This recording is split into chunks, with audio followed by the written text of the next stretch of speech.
Só tava falando e o microfone tava desligado, ó. Faz tempo que vocês estavam sem ouvir. Sim, Poxa, eu falei um monte de coisa aqui, olha. E o pior que esqueci que. Poxa, que. Assim, eu não tinha compartilhado a tela ainda, mas eu tava falando algumas coisas. Por isso que eu achei estranho ninguém comentar. Ninguém me atentou, ninguém me. Acho que ninguém me. Como não recebi nada no chat, eu acabei perdendo um pouco de tempo. Eu falei aqui algumas coisas. Primeiro, assim, perguntando se alguém tinha tido problema com o Google Sala de Aula. Alguém teve? Assim, de não acessar? De acessar o material didático, o e-book, o livro. Sim, entrar na turma do Sala de Aula. Não, não tive problema não. Não sei os demais. Porque no começo, tem umas pessoas que não conseguiram entrar, porque por algum problema. Mas eu acho que era só 2 pessoas, se eu não me engano. Mas agora não. Ok, então beleza. Quem está entrando com o e-mail sem ser institucional, eu pensei que poderia estar com algum problema no Google Sala de Aula, porque toda aula tem aluno entrando com e-mail de fora, né? Pedindo a permissão para entrar.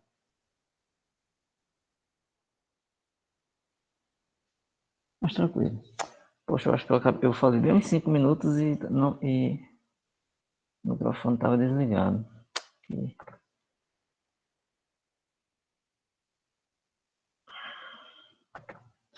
acontece.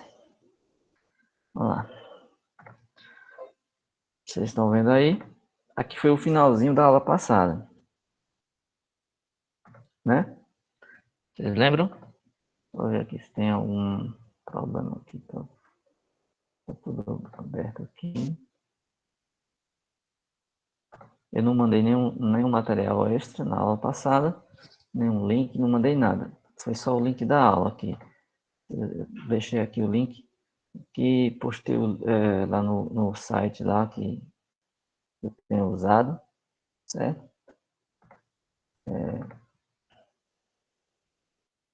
E quando eu não colocar no WhatsApp, vocês podem entrar lá, né? Tanto pelo Google Sala de Aula quanto por aqui que vocês vão encontrar os materiais da última aula, por exemplo. Das últimas aulas estão aqui. O e-book, para quem ainda não pegou, tá lá no Google Sala de Aula também. Tem os vídeos das aulas que vocês podem assistir aqui. Pode clicar aqui em cima e direcionar para o YouTube para olhar com a imagem maior, se quiser. Mas vai estar sempre aqui, né? Eu tenho tentado sempre colocar no dia seguinte, após a aula. Aí o que eu estava falando, antes de ligar o microfone, é que na aula passada a gente tinha feito discussão e eu não fiz detalhadamente, acho que eu nem falei do método dialético, talvez muito por cima. E afinal tinha o fenomenológico, que a gente também não discutiu. E eu deixei uma tarefa para vocês, lembram? Foi fazer a leitura da sessão para a gente fazer uma discussão com a turma. Bem, eu espero que vocês tenham feito essa leitura, certo? Porque assim, nesse primeiro momento das aulas, a gente vai estar fazendo muito coisa teórica, né? Que é essa parte da leitura. Quando a gente partir para a parte prática, aí a gente vai precisar realmente treinar. Professor, mas foi 2.4.2, né, que era para ler? Não é essa que eu estou apresentando aqui, Ah, não. beleza, que Não agora é, deu não medo é essa. agora. Essa daqui é que eu estou querendo dizer que no final da aula passada eu não terminei isso direito, certo? A que eu deixei foi a seguinte, né?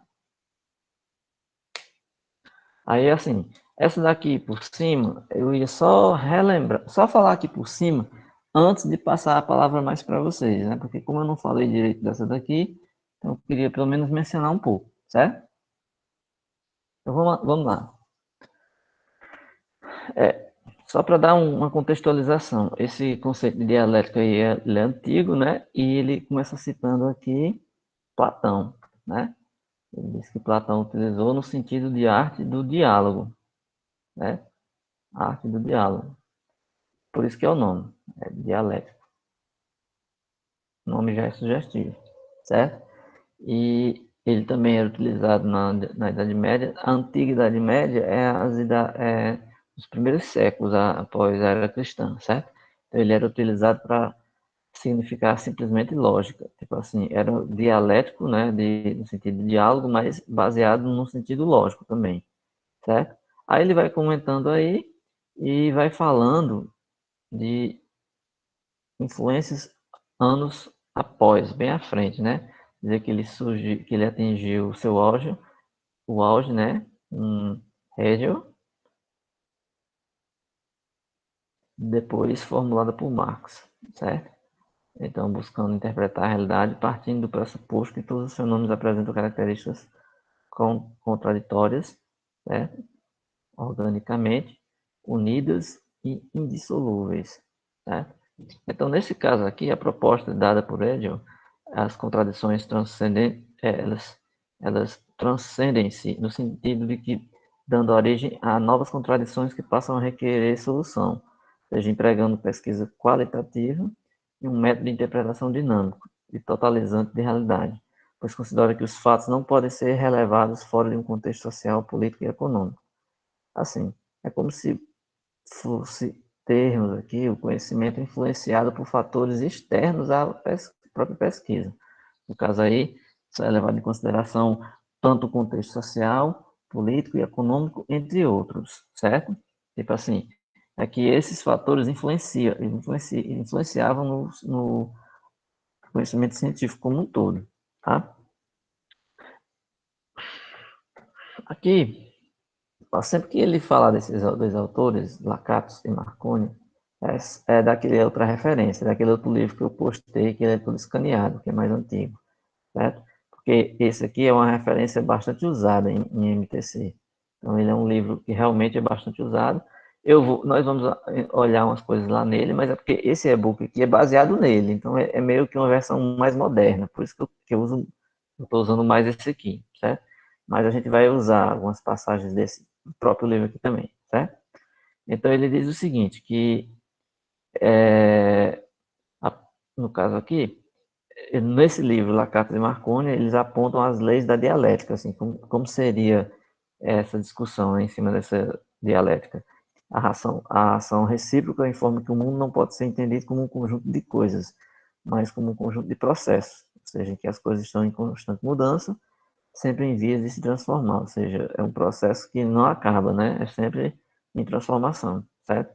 E aí é um conceito de discussão em cima de fatores que são influenciados pela lógica, mas nesse caso aqui, suscetível a mudanças do ambiente externo, ou seja, pode acontecer isso, certo?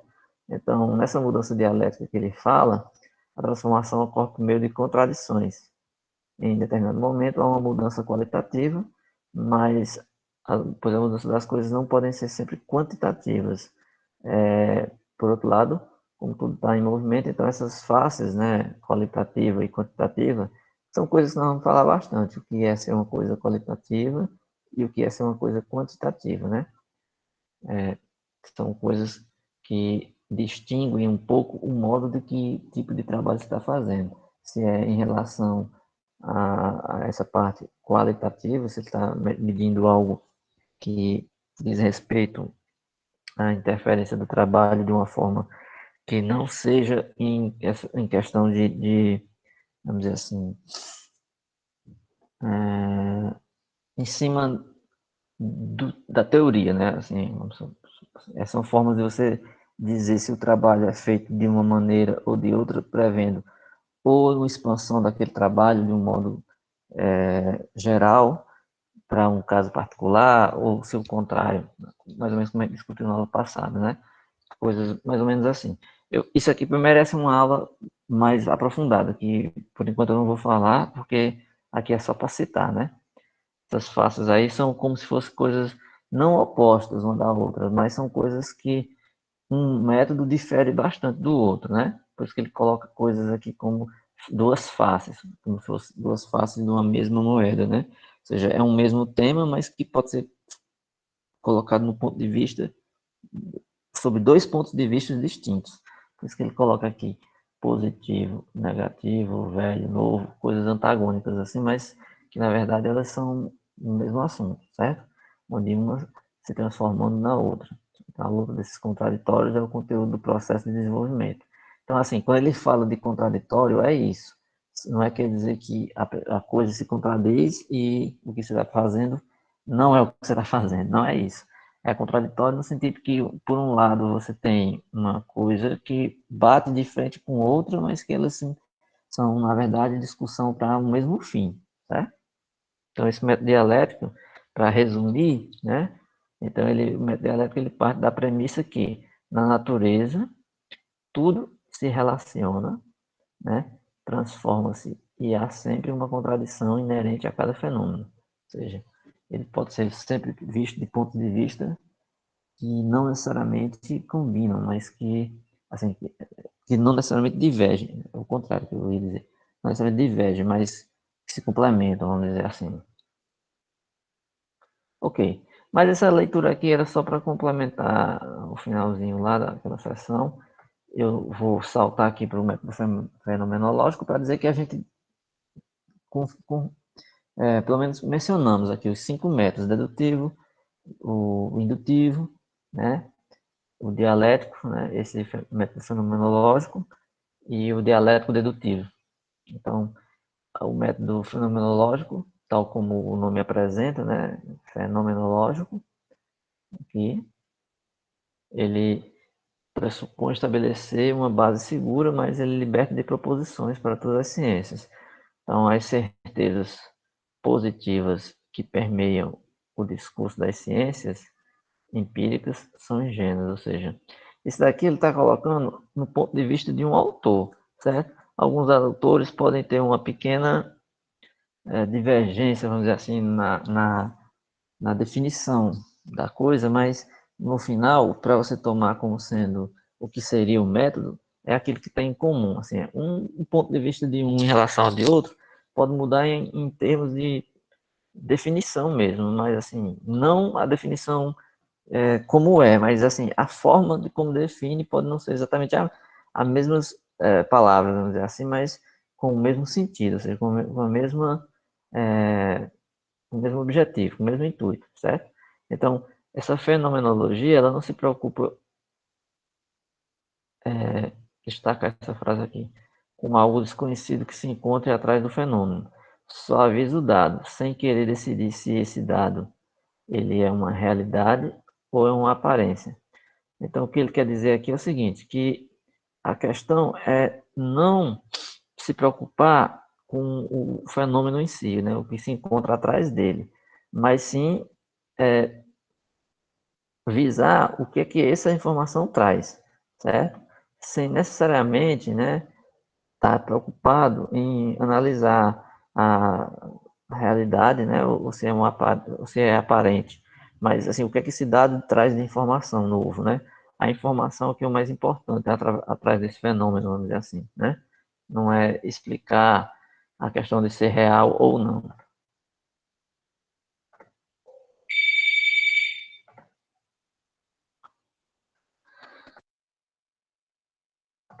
Só um minuto, viu?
Jocel, se você já tiver voltado, estiver falando, tá o microfone Não, desligado. eu não estava falando, não. Eu desliguei, realmente. É porque eu pausei para procurar aqui nessa. Porque eu abri 2 PDFs aqui, né? Aí o mouse está um pouco lento aqui, não sei se é porque o computador está ligado há muito tempo. Mas eu não estava falando, não. Eu estava com o microfone desligado. É porque. Certo, porque como estava na outra aba, né, podia ser que não tivesse, Ah, mas ainda assim tá entendi. certo. Certo, é porque eu abri 2 PDFs aqui. É o mesmo PDF, mas eu quis fazer o seguinte. Esse aqui que vocês devem estar vendo, só que está menor, né? Eu não vou aumentar porque eu queria mostrar o capítulo como um todo, né? Que é esse capítulo que nós estamos, o 2. Do Brasil, que é o método científico, onde a gente está nessa parte aqui de entender mais ou menos como é que funciona o método, né? É que eu estou querendo só fazer um comparativo aqui para a gente saber onde é que a gente quer chegar, certo? Vai ter que voltar aqui, tem alguém solicitando para entrar. Quem tenta entrar sem o e-mail da URCA, tem que estar colocando a permissão.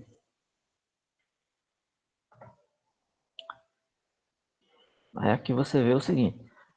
Esse aqui é a introdução do método, né? Assim, por que existe esse método?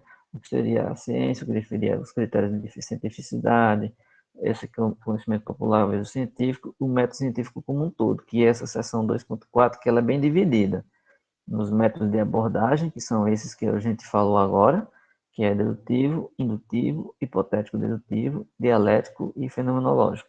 Então, são esses 5 aí, para fechar essa sessão. Aí, a outra sessão, que é o que eu vou passar agora, que é em relação aos métodos de procedimentos, que são os meios técnicos de investigação. Aí, aqui é um tema interessante para vocês saberem, né? Porque, deixa eu dar só um zoom aqui, né? Porque, deixa eu passar primeiro para outra página, ó. Na outra página, que é o outro capítulo, vai vir um capítulo de pesquisas científicas. Porque, assim, o método é uma coisa, a pesquisa é outra. Tá entendendo? Então, o que acontece é isso. Nesse caso aqui, a gente vai falar da pesquisa em si. Então, nesse caso, a gente pode, por exemplo, apresentar algumas informações a respeito de como é que é a pesquisa. Eu posso mostrar, por exemplo, a parte de um artigo, alguma coisa assim como um todo, e a gente analisar o que são as partes fundamentais aqui que explicam essa parte aqui, as características, como é que se classificam, né, do ponto de vista da natureza, objetivos, procedimentos técnicos que usa e as etapas que se faz essa pesquisa. Aí a parte mais prática mesmo, que vocês talvez vão trabalhar de forma assim a escrever, começa nessa seção aqui, ó, no esse PDF, no 4, ó, estrutura do projeto, como é que ele se monta, né? Como é que você organiza, vamos dizer assim, um projeto para se fazer, como é que se pensa num projeto para se escrever. Ele ainda não é, para falar bem a verdade, a parte de fazer, de escrever. Ele é a parte do planejamento, vamos dizer assim, da estrutura. Mas aqui você já tem o que fazer, já vocês já vão ter o que escrever, o que montar. No 5, aí são as modalidades, né? Os tipos de trabalho. Aí daqui para frente vai ser mais prático, porque a gente vai mostrar exemplos feitos, prontos, e vamos escrever alguns, certo? As referências, a estrutura. Aí daqui para frente não tem muito essa parte teórica, não. Daqui para frente é mais prática mesmo, certo? Mais prática. Aí tem um capítulo aqui, 9, que é formatação de trabalhos monográficos em Word. Assim, eu sinceramente vou passar por isso um pouco por cima. Eu vou mostrar um pouco disso. Mas nessa parte aqui é onde eu quero introduzir o overleaf, né? Uma coisa mais poderosa, uma ferramenta mais poderosa. Então, assim, por que eu peço a leitura de vocês, principalmente mais atenta ainda nesses capítulos iniciais? Então, o que a gente vai fazer agora mesmo, é esses aqui, os métodos de procedimento, porque são os meios técnicos. Opa, eu cliquei sem querer. Toda vez que você clica nele, ele vai para a página, aí tem que voltar. É um saco.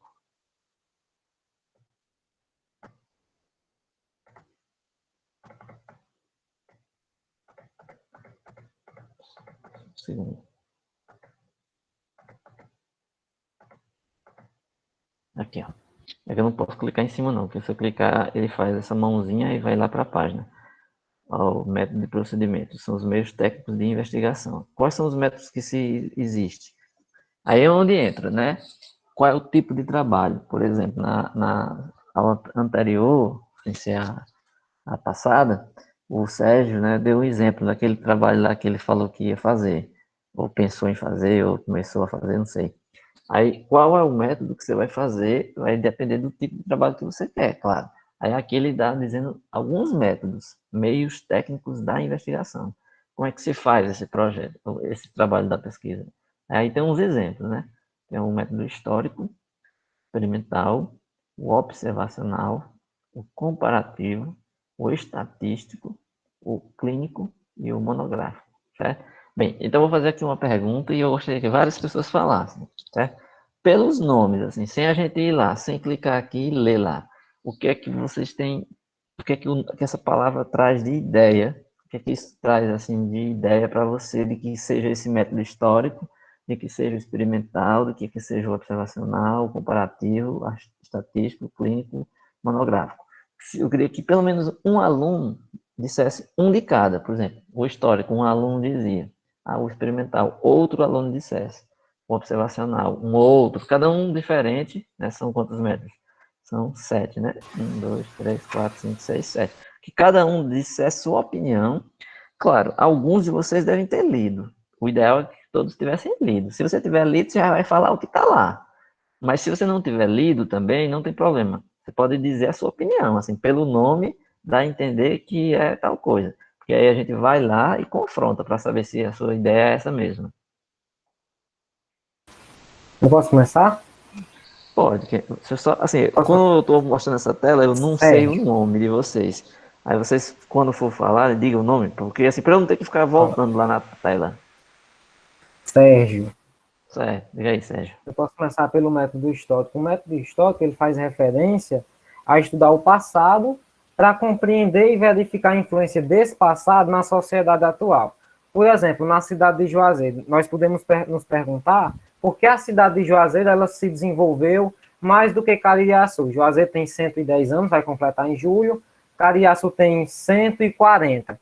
E aí, para entender, eu tenho que pegar a história de Juazeiro, voltar ao passado, pegar uma bibliografia que fale sobre a influência da pessoa, do padre Cícero, entender todo o contexto histórico, para daí eu poder entender e compreender por que o Juazeiro se desenvolveu de forma tão rápida em um curto período de tempo.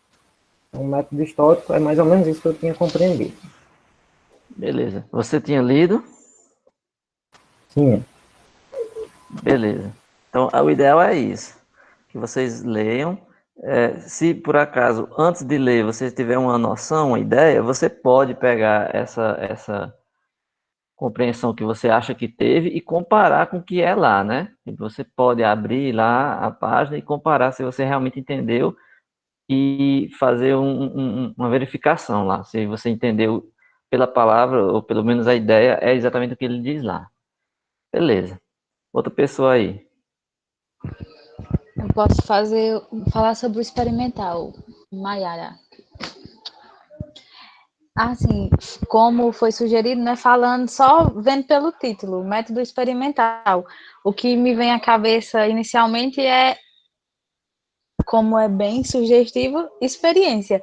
Não só observar uma determinada situação, um determinado objeto, uma determinada circunstância, mas colocar aquela situação induzida pela pessoa que está fazendo a experiência. Essa é a ideia que a gente tem inicialmente, pelo menos eu tenho inicialmente, né?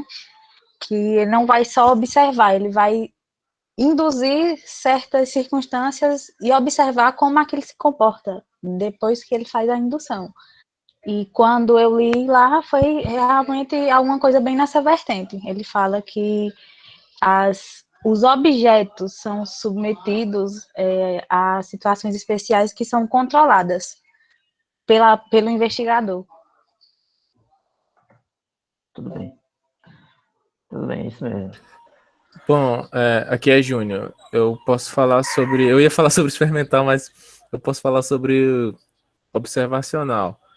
Certo. Porque ele é o mais usado assim pela ciência em outros ramos também.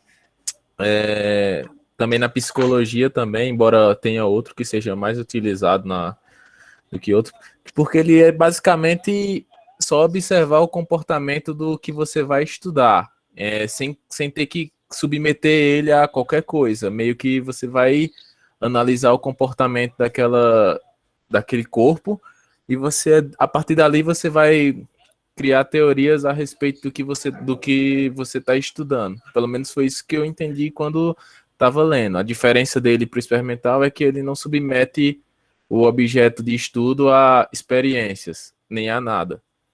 Ok. Essa noção que eu peço agora no momento pode ser bem superficial mesmo, assim, não precisa detalhar tanto.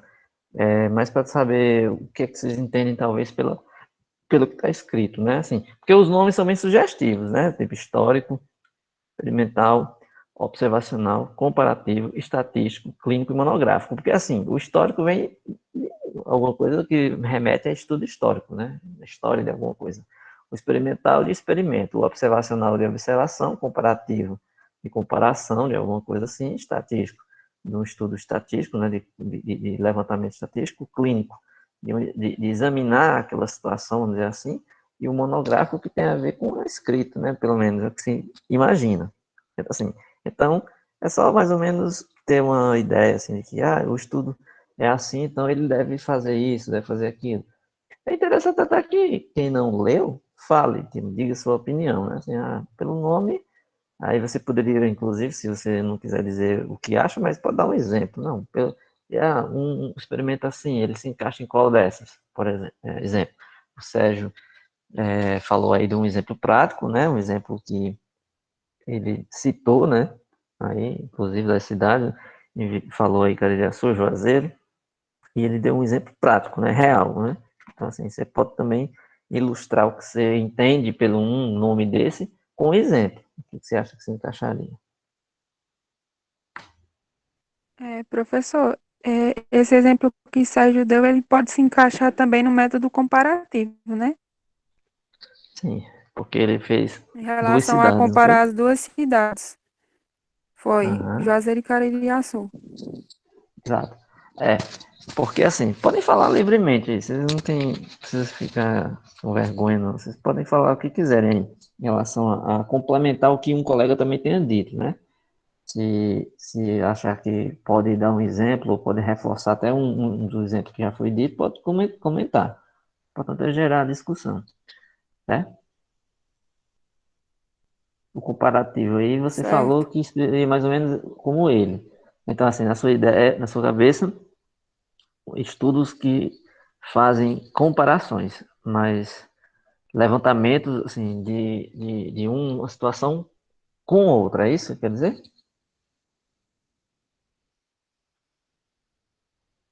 Sim. Certo. Podem falar mais. Quem mais pode dizer aí o nome, cita aí o método. Pode até repetir, vou deixar também. Quem quiser repetir um exemplo que um colega falou, eu queria falar daquilo ali, mas o fulano já falou, pode repetir também.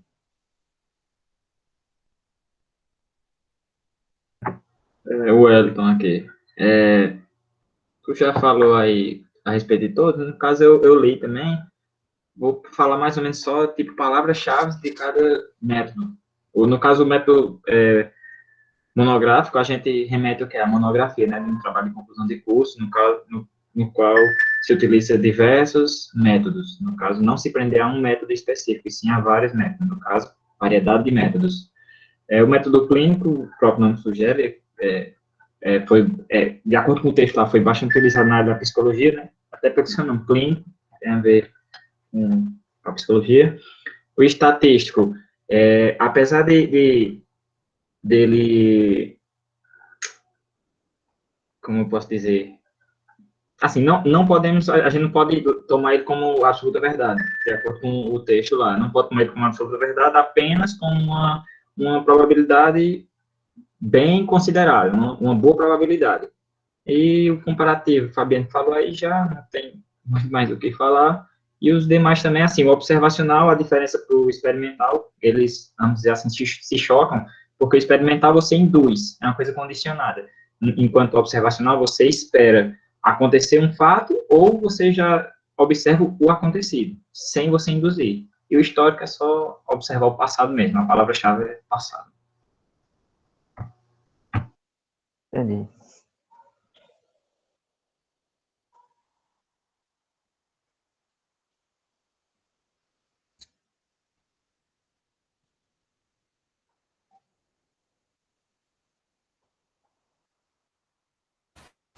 Esse método experimental e observacional eles também foram utilizados por Skinner, né, quando ele foi testar com ratos, reforços positivos e negativos da psicologia. Então, quando nós vamos observar as teorias, nós vemos que elas, geralmente, os estudos, eles não se limitam apenas a um. Mas quando você vai pegar uma teoria de Freud, né, um dos ensaios dele, quando você vai ler o ensaio de 1901 a 1905, ele usa o método clínico e observacional, observa e vai trabalhando com seus pacientes para poder fazer suas escritas. Certo.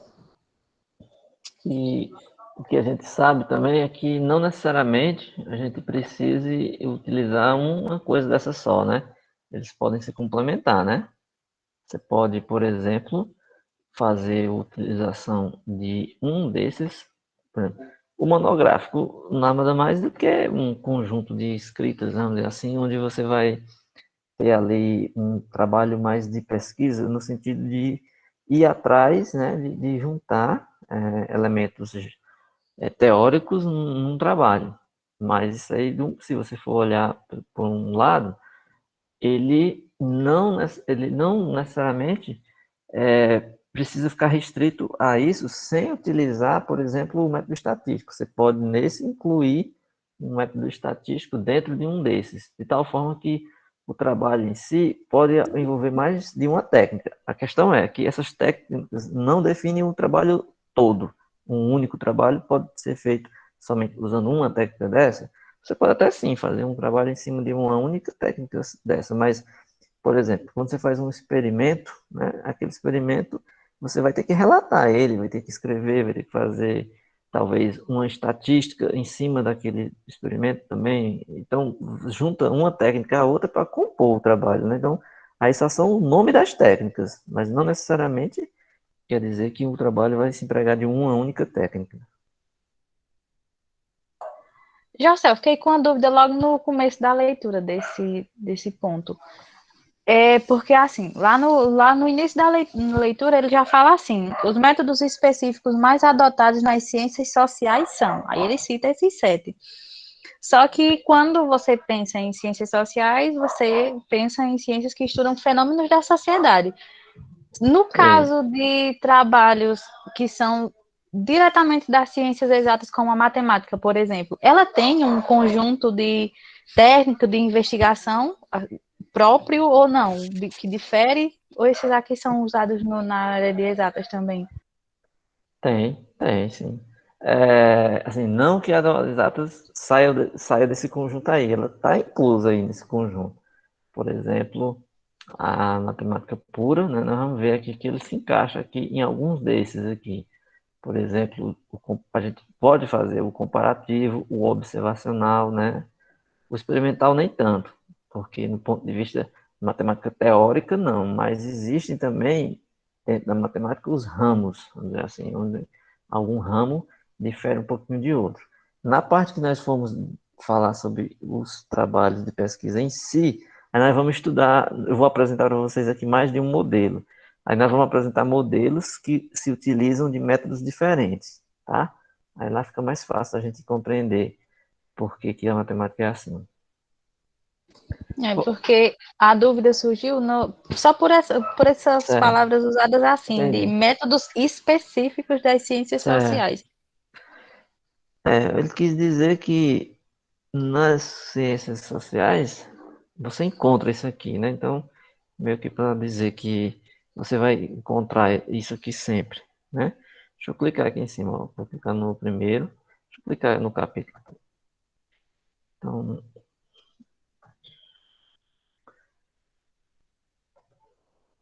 ele faz logo aqui uma distinção.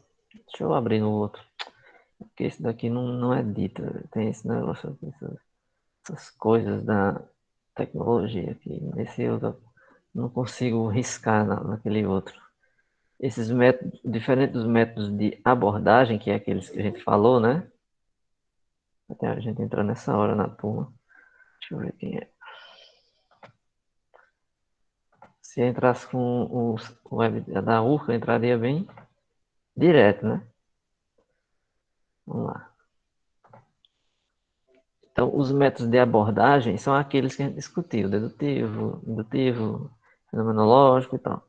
Então, esses aqui, diferente deles, os de procedimento, né, considerado às vezes também em relação às técnicas, eles são menos abstratos. Claro, porque ele já está dizendo mais ou menos como é que vai ser feito o trabalho. Então, ele já está mais ou menos dizendo quando é que você vai começar a ler a coisa de mão na massa, vamos dizer. Então, ele é menos abstrato mesmo, porque experimental você vai fazer uma experiência, o histórico você vai colher informações. Então, tem a hora que você começa mesmo a fazer as coisas. Então, assim, eles já são etapas da investigação, senão eles já são parte do processo de fazer o trabalho em si, certo? Então, os métodos de procedimento também são chamados de específicos ou discretos. Eles estão relacionados com esses procedimentos técnicos, né, a serem seguidos pelo pesquisador dentro de determinada área de conhecimento. Os métodos escolhidos determinarão os procedimentos a serem utilizados, tanto na coleta de dados e informações quanto na análise.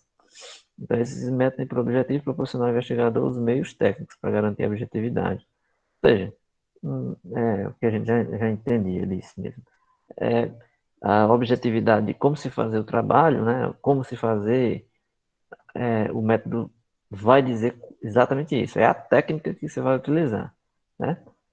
Os métodos específicos mais adotados nas ciências sociais são, que você falou aí, não? Os métodos específicos mais adotados nas ciências sociais são, ou seja, isso aqui é o que é mais comum se fazer: o histórico, experimental, o observacional, comparativo, estatístico, clínico e monográfico. Significa que, se você for pegar os trabalhos científicos, assim, nesse sentido, na sua grandíssima maioria, né, assim, na sua grande maioria, você vai poder identificar esse trabalho em um desses métodos, ou em alguns deles. Como eu falei, você pode juntar mais de um, né? Então, como vocês mesmos já leram aí, o método histórico foca na investigação de conhecimentos em instituições do passado, então, para verificar sua influência na sociedade de hoje. Considera que é fundamental estudar suas raízes, visando a compreensão de sua natureza e função, certo? Então, o nome mesmo já diz. Então, é a compreensão do passado para explicar fenômenos futuros, né, ou presentes. Então, seu estudo visando a melhor compreensão do papel que atualmente desempenha na sociedade. Então, ele deve remontar os períodos de sua formação e suas modificações. Então, esse método típico dos estudos qualitativos, né?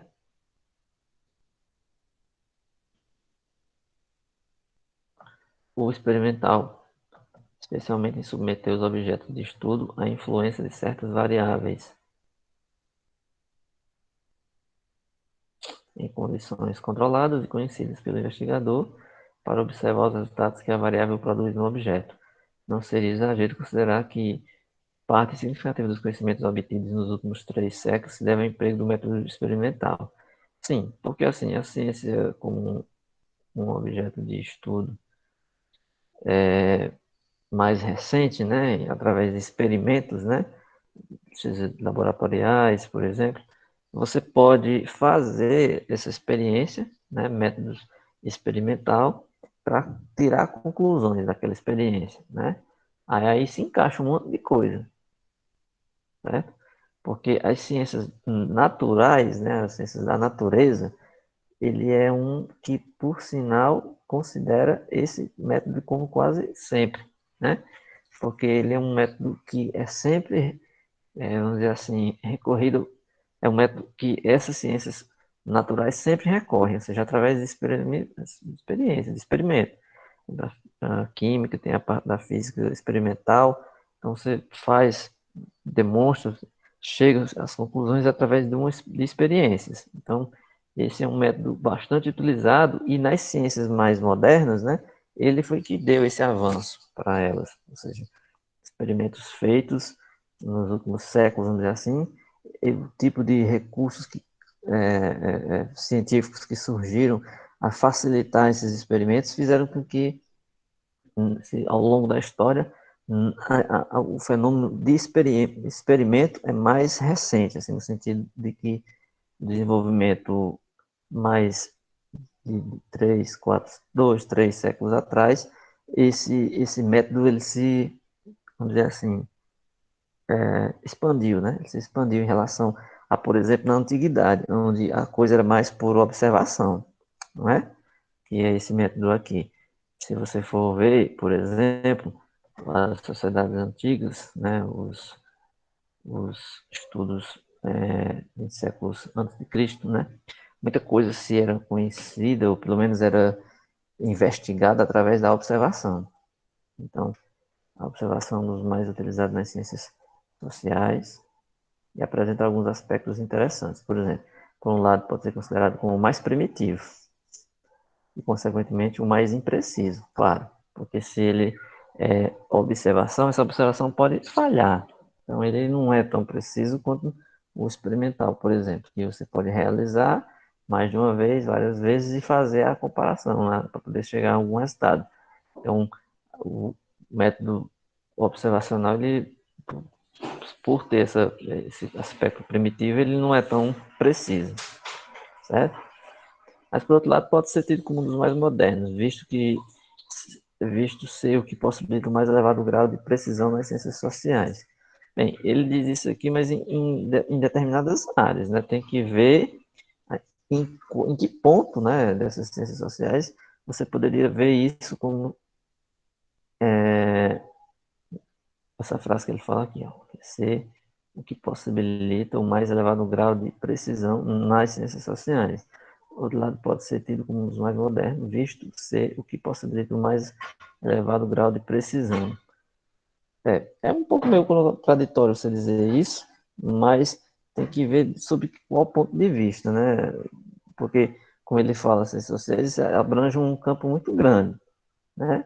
Então, depende, vamos dizer assim, do que você vai colocar aí como esse observacional, em que lado, né?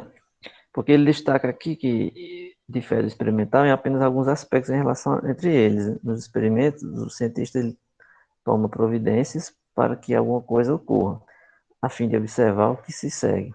Ao passo que no estudo por observação, que é isso que ele está falando aí, o observador apenas observa algo que aconteceu ou já aconteceu, ou seja, não tem influência, mesmo que você, no experimento, você pode adequar o experimento. Aqui você mais ou menos só observa, ou seja, você tira a conclusão daquilo que está acontecendo, mas você não interfere naquilo para alterar o fenômeno, vamos dizer assim, o experimento, né? Você vai relatar, vamos dizer assim, um experimento e só. Então, ele é mais de observar no sentido de não interferir.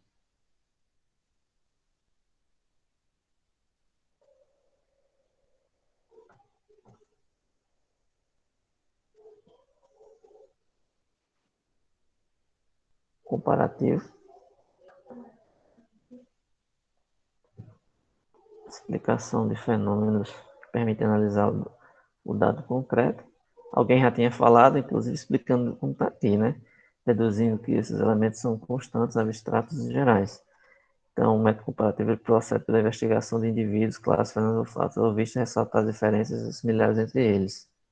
A utilização das ciências sociais deve ser o fato de possibilitar o estudo comparativo de grandes grupamentos sociais, separados pelo espaço e tempo.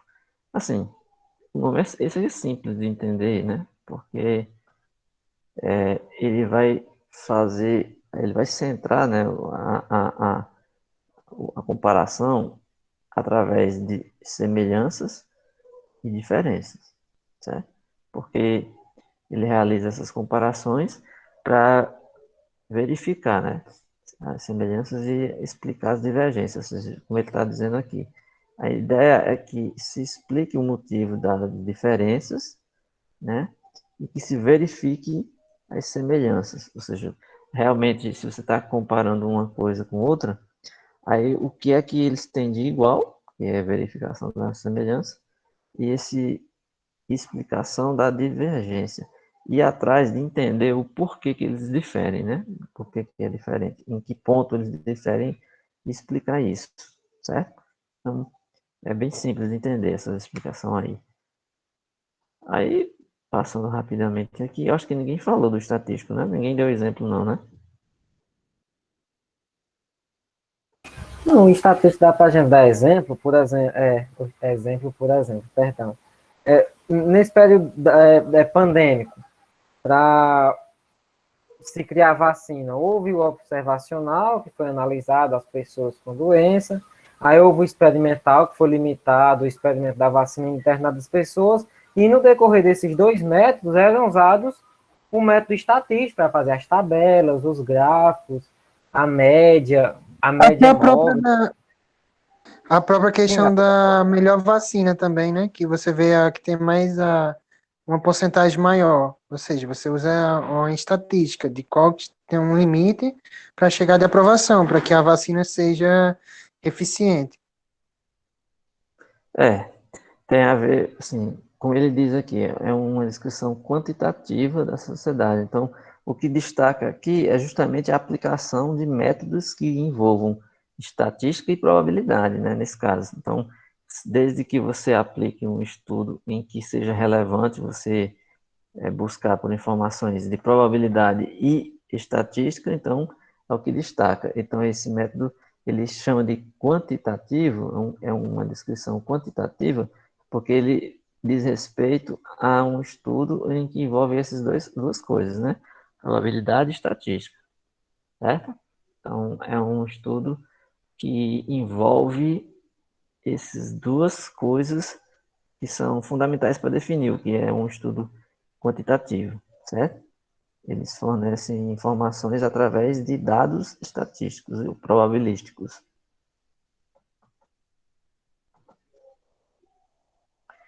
O clínico, né, baseia-se em uma relação profunda entre o pesquisador e o pesquisado, é aquele que eu falei, meio que um exame, né, tem que ter exame clínico no sentido de interação ali entre o pesquisador e o pesquisado. Então, ele cita aqui um exemplo, a pesquisa psicológica. Os pesquisadores são indivíduos que procuram o psicólogo ou o psiquiatra, né? Então, aí ele dá um exemplo concreto, ele fala dando um exemplo, ele explica dando um exemplo. Então, é mais importante a abstração psicológica, em especial dos trabalhos de Freud. Ele cita aí como um dos exemplos, para um particular. Claro que não se encaixa só nesse caso, mas aí é um dos mais conhecidos, vamos dizer assim. E o monográfico tem como princípio o estudo de um caso em profundidade, que normalmente é o que acontece. Você, por exemplo, pega um trabalho sobre um determinado tema específico e você vai dissecar, vamos dizer assim, aquele assunto.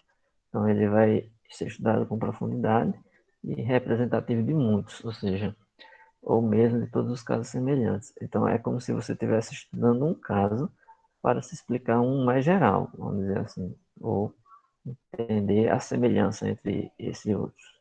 Esses casos podem ser indivíduos, instituições, grupos, comunidades, então é isso aí.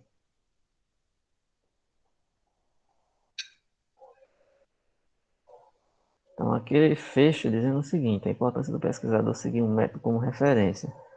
Embora reconhecemos a importância de o pesquisador seguir um método como referência, ele entende que o ideal é empregar métodos e não um método, o que eu falei.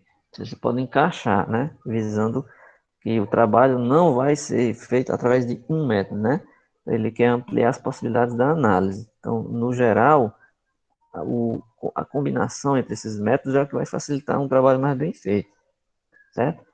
Já que não há apenas uma forma de você encontrar toda essa complexidade dessas investigações, que a gente tem dito desde o começo, assim, não vai encaixar em um exemplo só. Você pode ter um trabalho científico onde você precise utilizar o método estatístico, junto com o histórico, junto com o observacional. Então, a junção deles é que vai fazer um trabalho que possa ser mais bem elaborado, né?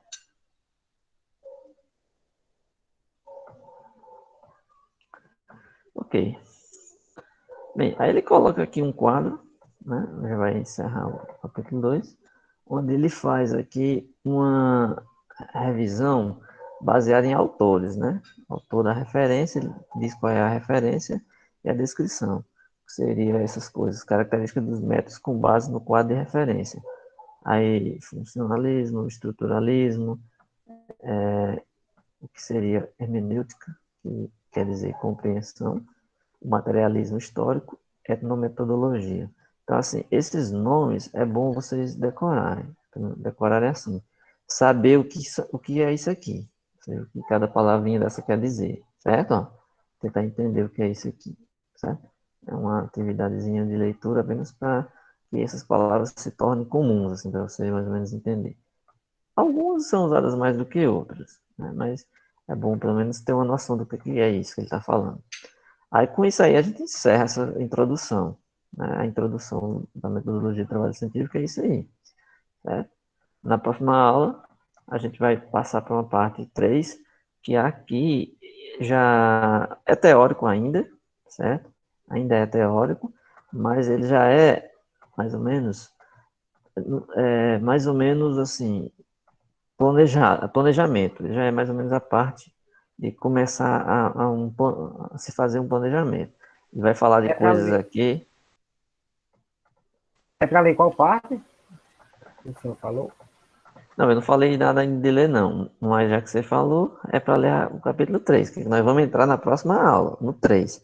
Ah, em relação à lei, eu pedi só que vocês lessem esse quadro. Ah, foi verdade. Esse quadro aqui, ó. Quadro 4. Que é a característica dos métodos com base no quadro de referência adotado. Porque ele vai definir umas palavras que a gente pode repetir elas ao longo do texto. Funcionalismo, estruturalismo, hermenêutica, compreensão. Então, assim, o que eu pedi para ler foi isso. É esse quadro aqui. É a última página do capítulo 2, aqui na página 40. Porque a gente vai tratar de algumas coisas lá na frente e essas palavras podem voltar a aparecer. Então, é bom que a gente saiba o que é que elas querem dizer e é interessante destacar isso, tá bom? Aí, como eu estava falando, essa sessão 3 já é mais ou menos explicando como são as etapas, como é que são a questão, como é que são as questões relacionadas a classificar os tipos de pesquisa, né? Do ponto de vista de como dividir, né? Do ponto de vista de procedimentos técnicos, dos objetivos, com a abordagem, as fases que a gente vai ter que distinguir na pesquisa, quais são essas fases. Então, essa parte aqui, ela não, ela sai um pouco da parte teórica da metodologia do trabalho científico para explicar exatamente como é que seria a pesquisa como um todo, né, como seria exatamente essa pesquisa real, vamos dizer assim, no trabalho real, certo?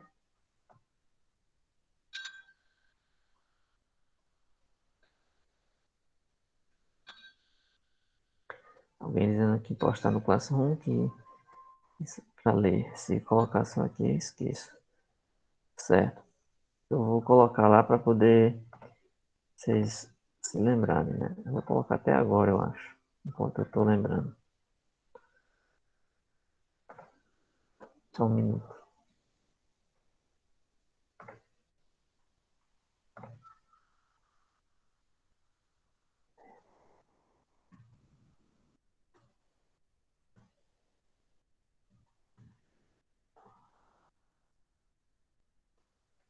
Só um minutinho aqui. É o quadro. O nome que ele deu foi.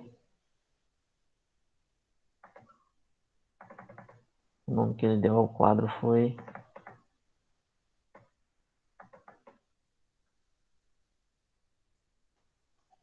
Quadro de referência do dado da descrição sumária. Quadro de referência.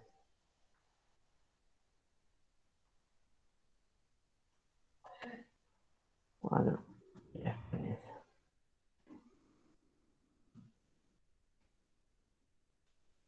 Vou colocar aqui como no mural aqui apenas para ficar claro. E vocês vão ver.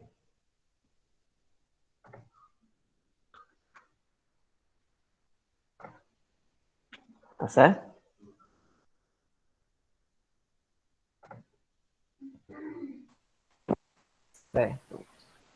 Aí é isso. Na próxima semana a gente deve ter aula talvez só na terça, porque na quinta tem um feriado, né? Se não me engano. Então a gente tem aula na terça. Vamos discutir um pouco esse capítulo 3. Em algumas partes eu queria ser rápido, assim, para a gente chegar nas partes mais práticas, para não ficar só na teoria, né? Na teoria, como eu falei, essas participações de vocês já estão contando, certo? Já estou anotando aqui, né? As participações que, na hora da composição da nota, isso vai ser levado em consideração. Talvez seja até parte da nota, né?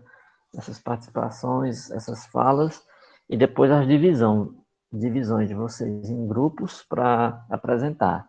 Aí vocês vão ter que fazer algo escrito mesmo, digitar, colocar um slide, alguma coisa assim, e apresentar para mim. Né?